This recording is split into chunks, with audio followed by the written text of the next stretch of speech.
Ayun mga idol, good morning. Another day, another tips na naman mga idol.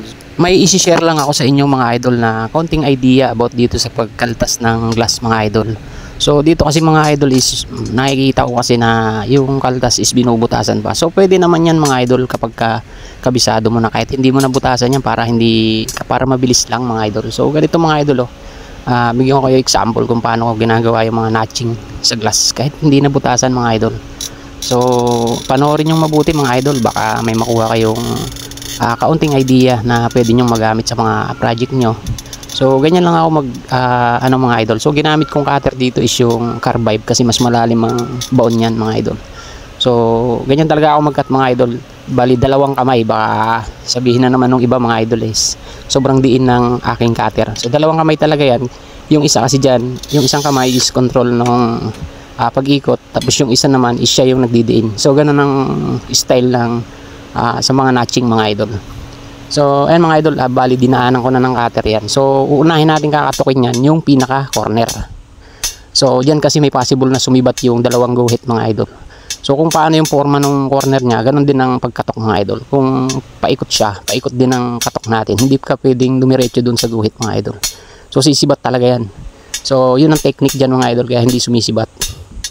So halimbawa nakabilog siya, so pabilog, so kailangan yung forma ng pangkatok mo is nakapabilog din, hindi siya naka-straight doon mismo sa guhit mo. So ayun mga idol, tapos ang gagawin nyo lang dyan is pupuruhan nyo lang yung corner na yon hanggang sa mawala yung connect nya doon sa pinaka glass na kailangan nyo. So para wala na siyang possible na para sumibat pa mga idol.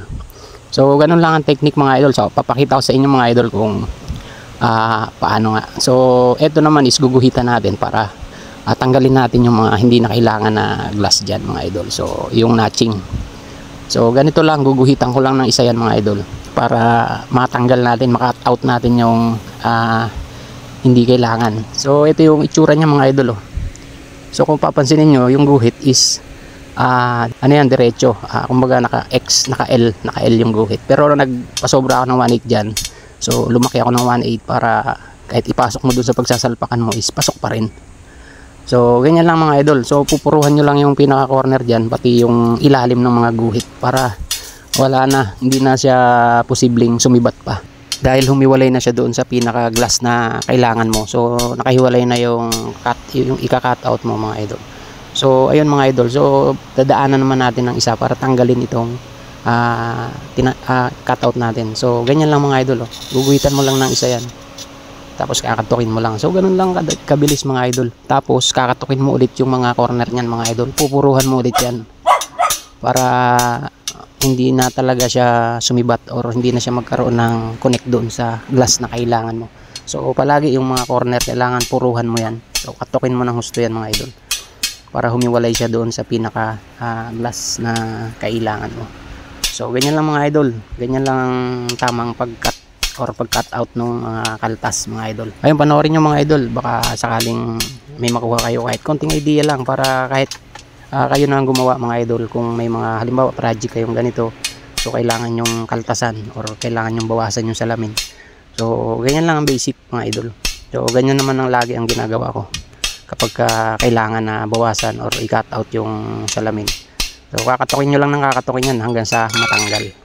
So same lang din yung procedure niyan dun sa isa. Pupuruhan nyo lang yung mga corner niyan mga idol. So yung mga dulo-dulo, yan ang importante mga idol dahil dyan nagkakaroon ng sibat doon sa salamin mga idol. So pupuruhan nyo lang yan, kakatukin nyo lang yung mga pinaka corner, yung mga dulo ng glass mga idol. Same din naman lahat. So lahat nung dinaanan ng cutter is kakatukin yan. Pero importante yung pinaka corner niya dahil yun yung pinaka maano ang connect, malaki ang connection dun sa glass na kailangan mo. So ganyan lang mga idol. So ayan na, naka-cut out na natin. So hindi na natin binutasan yan mga idol. 6mm lang pala yan mga idol. Pwede rin sa 10mm at saka sa 12 yan.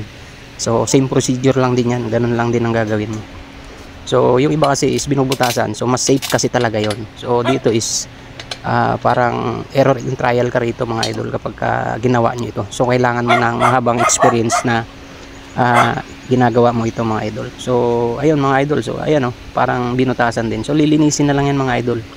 Lilinisin na lang ng plies yan. So ganyan lang mga idol ang pag-cut. So wala nang butas-butas yan, diretso cut na.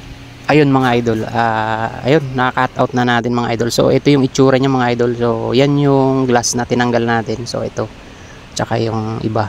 So yan yung cut out niya mga idol. So pag kung halimbawa may paglalagyan ka na ganito, may cut out mga idol, is madali lang. So sundan nyo lang yung aking basic na procedure mga idol, is magagawa nyo yan. So shout out ko nga lang pala yung ating top viewers mga idol na nasa New Zealand, si Derek Biluan Miranda mga idol. So palagi siya nanonood ng video natin. So shout out sa iyo idol, sana palagi mo suportahan yung mga video na nilalabas natin. At saka kay top star sender natin si Sato San mga idol. So maraming salamat sa panonood.